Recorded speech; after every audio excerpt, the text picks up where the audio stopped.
Hello বন্ধুরা, কেমন আছো তোমরা? আশা করি তোমরা অনেক ভালো আছো। আজকে আবার তোমাদের সাথে দুপুরে কী কী রান্নাবান্না করলাম ভিডিওটা শেয়ার করতেছি। দেখো, একদিক দিয়ে ভাত বসে দিলাম, আরেকদিক দিয়ে ডাল বসে দিলাম। সকালবেলা উঠতে আগে কাজ হলো একদিক দিয়ে ভাত, একদিক দিয়ে ডাল বসাতে হবে। আর এটা একদম সকালে না, সকালে আমি ভাত প্রেসার কুকারে সিটি দিয়ে আর করলা ভাজি করে সানারে খাওয়াই দিছি। তার লেগে প্রেসার কুকারে আজকে ডালটা দিছি না। অন্যদিন রাইস কুকারেও ভাত করে দিই, আজকে প্রেসার কুকারে দিছি। তার লেগে আজকে ডালটা চসপ্যানে বয়াই দিছি। আজকে রান্না করবো বেগুন ভাজি, লতি দিয়ে চিংড়ি মাছ দিয়া।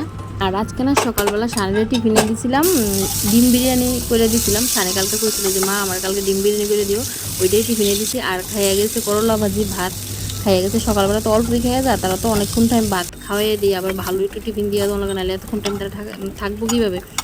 আর এই যে দেখো, কথা কথা কিন্তু আমার রান্না লতিও নামাই এলাম চিংড়ি মাছ।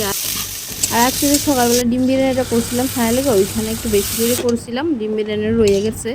আর ডিম না আমার একটা খুব প্রিয় খাবার। আর আমি আজকে ডিম বিরিয়ানিটাই খেয়ে নেবো, ভাত আর খাইতাম না, অল্প কদূর আছিল ওইটাই খেয়ে নেবো। আর ডিম আর ডাল দিয়ে ভাত খাইতে রোজ আমার হালু কয়, মানে তুমি সব কিছু দিয়ে ভাত খাও কিন্তু ডিম আর ডাল দিয়ে ভাত খাইতে দেখি না, তুমি ডিম আর ডাল দিয়ে ভাত খেয়ে ভিডিও করবা, রোজ আমার কয়। আর হালুর আমরা খুব আদর করে, হালুরা কি হালুর ভালো নাম হলো রনিত পাল। আর এই দেখো, আমের ফলির ডাল দিয়ে শুকনো লঙ্কা মাইখা ভাত খাইতে কি টেস্টি লাগে। আর এই হলো আমাদের হালু বাবা। তারপর খাই নিলাম আমি দই।